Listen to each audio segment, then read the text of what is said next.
اللهم اجل وليك الفرج۔ کہاں پہ معاف کیا جائے اور کہاں پہ معاف نہ کیا جائے؟ اسلام کا حکم ہے غیبت کرنا حرام ہے، لیکن کئی جگہوں پہ غیبت کرنا ثواب ہے۔ غیبت کرنا اسلام میں کیا ہے؟ حرام ہے۔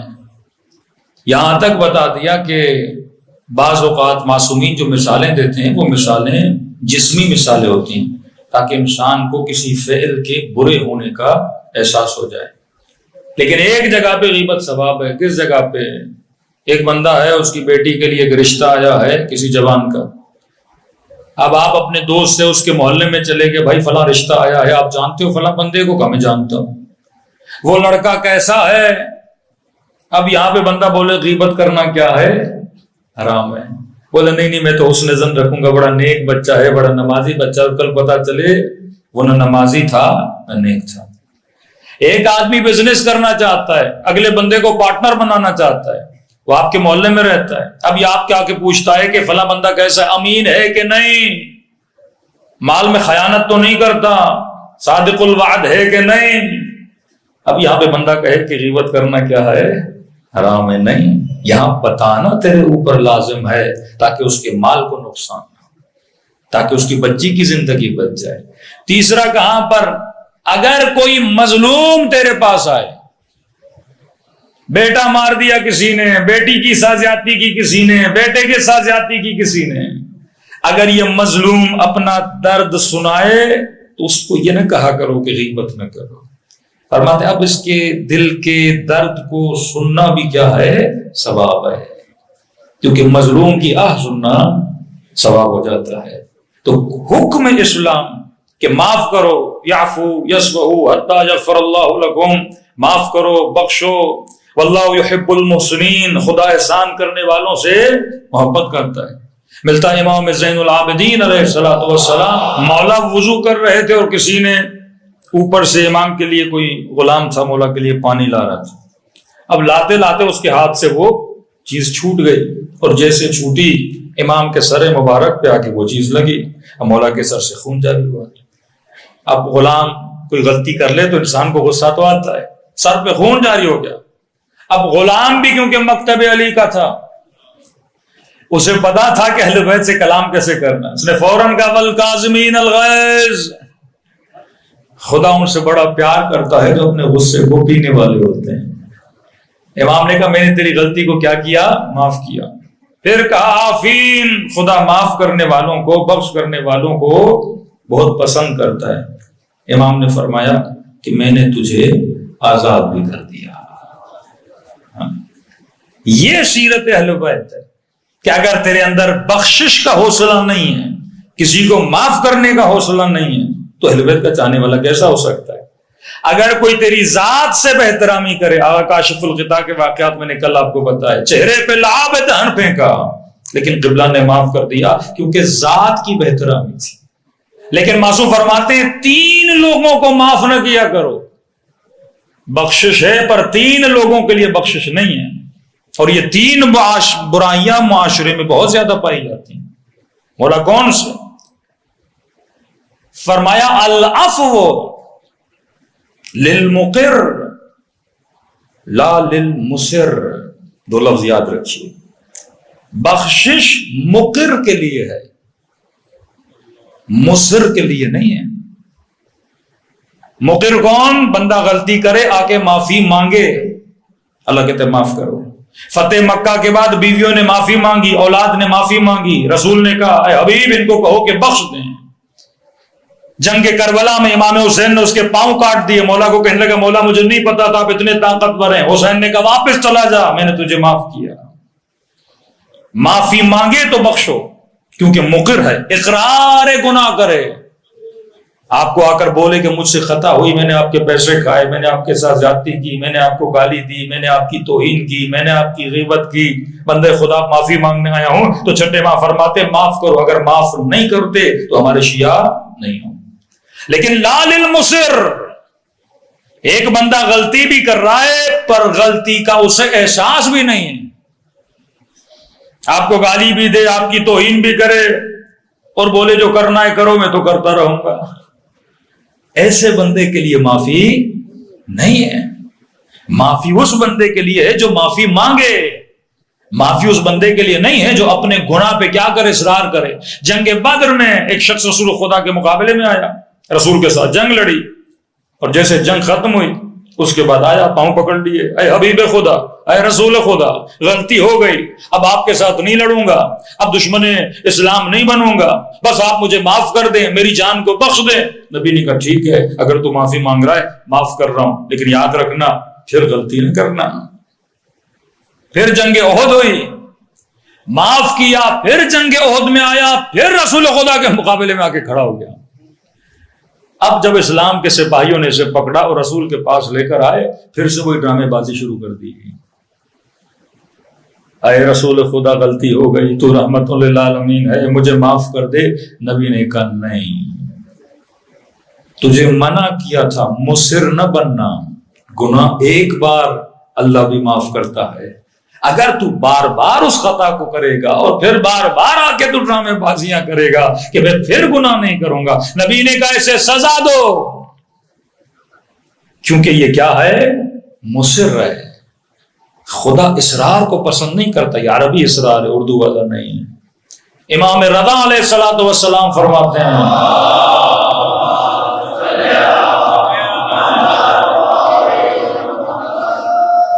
اگر کوئی بندہ اللہ کی دربار میں آئے اور توبہ کرے، لیکن اس کے دماغ میں یہ ہو ابھی تو توبہ کر رہا ہوں، کل جا کے پھر خطا کروں گا، اصرار بر گناہ، مصر ہو، فرماتے ہیں یہ اللہ کی دربار میں رو نہیں رہا، یہ گویا رب کا مذاق اڑا رہا ہے، اور اللہ ایسے بندوں کو اور کڑی سزا دیتا ہے۔ تو مصر کے لیے معافی نہیں ہے، مقر کے لیے معافی ہے۔ قیامت کے دن آواز آئے گی نا، کہاں ہیں توبہ کرنے والے، کہاں ہیں رب کے دربار میں رونے والے۔ توبہ بھی دو طرح کی، قابل قبول توبہ توبۃ النصوح ہے، اور مقر تھا، مصر نہیں تھا۔ اگر گناہ کا احساس ہوا، آ کر حسین کے سامنے اعلان خطا کرو، پھر دیکھو اہل بیت تجھے کیسے معاف کرتے ہیں۔ دوسری چیز، پہلا گناہ، مصر کو کبھی فرماتے ہیں معاف نہ کیا کرو جو اپنے گناہوں کے اقرار نہیں کرتا، بار بار گناہ پہ گناہ کرتا ہے۔ دوسرا کون سا بندہ؟ فرمایا جو حدود خدا کو پامال کرے، اس کے لیے معافی نہیں ہے۔ نجاشی علی ابن ابی طالب کے پیچھے نماز پڑھتا تھا، مسجد میں علی کے ساتھ، خطبوں میں علی کے ساتھ، مجلس میں علی کے ساتھ۔ ایک دن رات کو گزر رہا تھا گلی سے، اور اس کے چند دوست تھے، انہوں نے کہا چلو، اس نے کہا نہیں، تم لوگوں کے کام اعمال اچھے نہیں ہیں، میں تمہارے ساتھ نہیں چلوں گا۔ کہا نہیں 10 منٹ میں کیا ہوتا ہے۔ یہاں پر بھی جوان احتیاط کرے، اگر تمہارا کوئی دوست نشئی ہے، بدکار ہے، گنہگار ہے، وہ تمہیں لے جائے اپنی محفل میں اور تم بولو میں تو بڑا متقی ہوں، اس کی محفل میں بیٹھ کے میرے اوپر کون سا اثر ہونے والا، یہی وسوسہ شیطان ہے۔ وہ کم سے شروع کرتا ہے پر کم پہ کبھی راضی نہیں ہوتا۔ عباسیوں کا بادشاہ کہتے ہیں مرغی اس کے سامنے کاٹتے تھے، برداشت نہیں کرتا تھا، لیکن ایک وقت وہ آیا کہ جب تک کسی علی کے شیعہ کا گلا کاٹا نہیں جاتا تھا تب تک یہ کھانا کھاتا نہیں تھا۔ وہ کم سے شروع کرتا ہے پر زیادہ تک تجھے لے کر جاتا ہے۔ اس نے یہی غلطی کی، دوستوں نے کہا چلو، اس کے دوست شرابی تھے، کہا میں تو نیک ہوں، میں شراب کے محفل میں جا کے میں تو نہیں پیوں گا۔ نہیں، اثر ہوتا ہے۔ پتھر کتنا سخت ہے، پانی کتنا نرم ہے، لیکن قطرہ قطرہ قطرہ بہ بہ کر اس پتھر کے اندر بھی وہ پانی کیا ڈال دیتا ہے، درار ڈال دیتا ہے۔ آہستہ آہستہ تجھے بے ادب بناتا ہے، آہستہ آہستہ تجھے نافرمان بناتا ہے، آہستہ آہستہ تجھے مشرک بناتا ہے، آہستہ آہستہ تجھے فاسق بناتا ہے۔ ایک ہی دن میں آ کے تو نہیں کرے گا نا۔ شمر ایک دن کی کہانی نہیں ہے، یزید ایک دن کی کہانی نہیں ہے، ان کی پوری لمبی ہسٹری ہے جس میں کھانے کا اثر ہے، تربیت کا اثر ہے، نطفے کا اثر ہے، ہر شے کا اثر ہے۔ تمہاری یہ سارے اسباب عالم جب مل جاتے ہیں پھر انسان کچھ کرتا ہے. ایک دن میں کوئی برا نہیں بنتا. آہستہ آہستہ یہ بھی دوستوں کے ساتھ چلا گیا. جانے کے بعد شراب کی محفل تھی, بیٹھا بیٹھا کا تھوڑا پی لے, تھوڑے سے کیا ہوتا ہے, تھوڑے سے کیا ہوتا ہے, پیتا کیا مست ہو گیا. ان کے گھر سے نکلا, شہر کی گلیوں میں آیا اور غلط غلط باتیں کرنے لگا. لوگوں نے پکڑا, علی بن ابی طالب کی خدمت میں لے کر آئے کہ یا علی, اس نے شراب پی ہے. اور جب علی کے سامنے آیا, مولا معاف کریے غلطی ہو گئی, دوستوں کے اندر چلا گیا تھا. مولا علی کے جتنے اطرافی تھے انہوں نے کہا بھی علی معاف کر دیں, اپنا ہے, غلطی کی ہے, اپنا ہے, معافی مانگ رہے ہیں. امام فرماتے ہیں نہیں, حدود الہی کو جو پامال کرتا ہے علی کی دربار میں اس کے لیے معافی نہیں ہے. آج میں نے اسے معاف کیا تو لوگ کیا بولیں گے, علی اپنوں کو معاف کر رہے ہیں اور ہمیں تازیانے مار رہے ہیں. کہ یہ عدل علی کے خلاف ہے جو اللہ کی حدود کو کروس کرے. غیرت معصومین غیور ہیں. غیرت صرف ناموسی غیرت نہیں ہوتی کہ بندہ بیوی پہ بہن پہ غیرت کرے, پر دینی غیرت نہ ہو. دینی غیرت, ملی غیرت, عقیدتی غیرت, یہ ساری غیرتیں جب ملتی ہیں تو انسان کا ایمان کامل ہوتا ہے. حدود الہی کو امام نے جاری کیا, اسے کوڑے لگائے گئے. اور یہ وہ شیعہ تھا کہ علی کے کوڑے لگنے کے بعد جیسے اگلا دن ہوا تو اس نے کہا کہ علی نے میری بے عزتی کر دی اتنے لوگوں میں, کیا ہوتا علی مجھے معاف کر دیتے. اور علی کی عدالت کو برداشت نہ کر کے سیدھا کہاں چلا گیا, امیر شام کے پاس چلا گیا. دوسری طرف ایک محب کا واقعہ سنیے. حبشی غلام ہے, چوری کی اس نے, علی کے پاس لایا گیا. اب گواہ کوئی نہیں. امیر المومنین نے کہا غلام کیا تم نے چوری کی ہے؟ اس نے کہا جی مولا. امام نے کہا دیکھ اقرار کرے گا تو سزا دینی پڑے گی. عاشق علی ہے. کہا مولا کوئی بات نہیں, سزا بھی تو آپ کے ہاتھوں سے ملے گی, مجھے وہ بھی قبول ہے. چوری کی ہے, 3 مرتبہ اقرار کیا, جی میرے مولا چوری کی ہے. امام نے کہا انگلیاں آگے لاؤ, اور علی نے اپنی تلوار سے اس کی انگلیوں کو کاٹ دیا. انگلیاں ہاتھ میں لے کے بازار کی طرف روانہ ہو گیا. ایک منافق نے جب یہ منظر دیکھا, اس نے کہا بہترین وقت ہے علی کے محب کو چڑھانے کا. جیسے بیچارہ بازار میں جا رہا تھا کہ تو علی کے بڑے قصیدے پڑھتا تھا, تو علی کی بڑی تعریفیں کرتا تھا, یہ کیسا تیرا مولا ہے جس کی تو مدح کرتا ہے, قصیدے پڑھتا ہے, اسی علی نے تیری انگلیاں کاٹ لی. اس نے جیسے دیکھا کہ یہ اس بات پہ مجھے بار بار تنگ کر رہا ہے کہ علی نے تیری انگلیاں کاٹی, علی نے تیری انگلیاں کاٹی, تو علی کے قصیدے پڑھتا تھا, یہ چاہتا تھا کہ میں اسے اتنا ورغلاؤں کہ یہ علی کے خلاف بات کرنے لگے. لیکن جتنا اس نے اسے غصہ دلایا, یہ بڑے بازار میں کھڑا ہوا اور علی ابن ابی طالب کے فضائل پڑھنا اس نے شروع کر دیے. کہا میرا امام وہ ہے, اس کی عدالت کا معیار یہ ہے کہ وہ جب عدالت نافذ کرنے پر آتا ہے تو یہ نہیں دیکھتا یہ اپنا ہے یا غیر ہے. جب اس نے فضائل پڑھے, اب یہاں اس کی دال نہیں گلی, یہ دوڑا پھر علی کے پاس گیا. مولا مسجد میں بھی بیٹھے تھے. کہ یا علی عجیب بندہ ہے, تو نے انگلیاں کاٹی ہے اور تیری تعریفیں کیے جا رہا ہے. امام نے کہا کیا, میرے قصیدے پڑھ رہا ہے؟ کہا یا علی تیرے قصیدے پڑھ رہا ہے. حبیب ابن مظاہر کو بی بی زینب نے کہا بھیا حبیب, حر کو بی بی زینب نے کہا کہ بھیا حر. حبیب بازار میں جا رہے ہیں, نگاہ مسلم ابن اسجا پہ پڑی. مسلم کہاں جا رہے ہو؟ کہا حبیب بوڑھا ہو گیا ہوں, رنگ لینے جا رہا ہوں تاکہ داڑھی کو لگاؤں, تھوڑا جوان لگوں.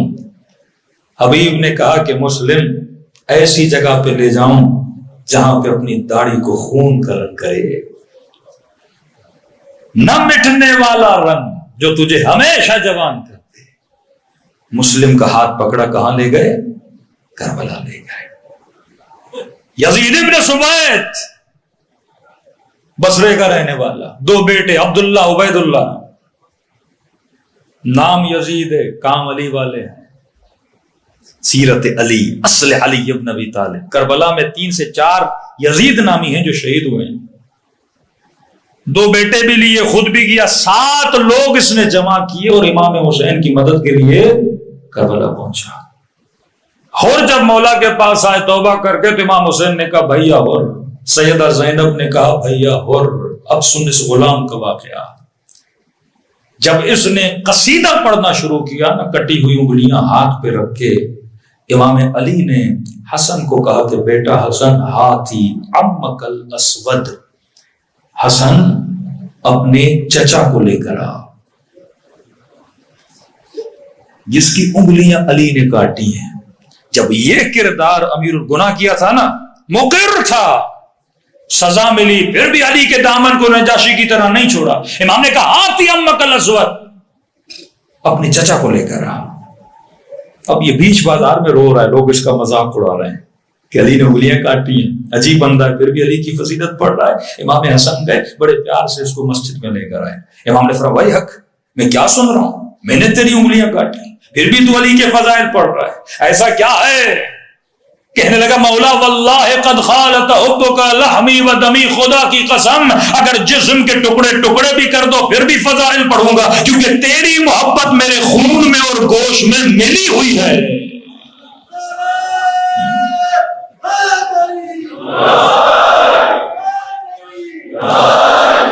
مولا یہ تو نہیں کہ آپ مجھے سزا دے میں دامن علی کو چھوڑ دوں۔ اس وقت علی نے اس کے چہرے کو بوسہ دے کر کہا کہ ایسے ہوتے ہیں علی کے شیعہ، کا انگلیاں ذرا آگے تولا، آگے لعاب دہن سے ہاتھ انگلیوں پہ پھیرا، ہاتھ پھر ویسا ہی تھا جیسے پہلے اس کا موجود تھا۔ اسی طرح ترمیم کریں گے اہل بیت میدان برزخ میں اپنے جانے والوں کی۔ خطائیں ہیں، غلطیاں ہیں، یا سزا کا ازالہ دنیا میں کر یا عالم برزخ میں سزا کا ازالہ ہوگا۔ تو پہلی چیز اسے کبھی معاف نہ کرنا جو مصر ہو، دوسری چیز اسے کبھی معاف نہ کرنا جو حدود پروردگار عالم کو کیا کرے، پامال کرے۔ صلوات پڑھے محمد و آل محمد۔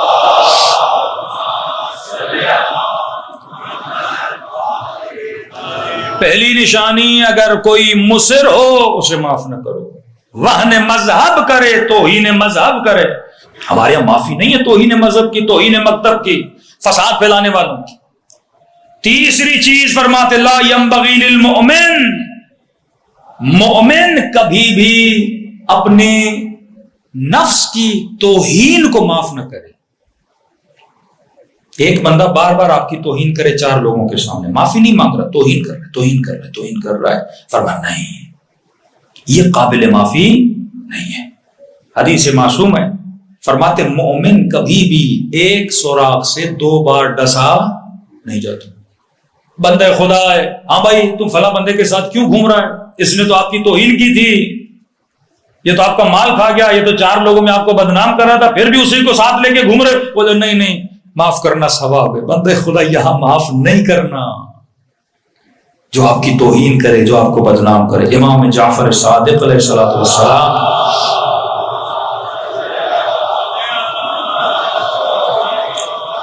مولا کا ایک صحابی اس کو وقت کا حاکم لے گیا اور پکڑ کے جیل میں ڈال دیا۔ امام نے اسے خط لکھا، یہ میرا نیک ترین صحابی ہے، چھٹے امام، اسے چھوڑ دے۔ اس نے کہا نہیں چھوڑتا، اور اس نے چھٹے امام کی توہین کی۔ امام نے کہا دیکھ اگر نہیں چھوڑے گا میں فرزند رسول ہوں، تجھے بد دعا دوں گا، تو توہین کر رہا ہے۔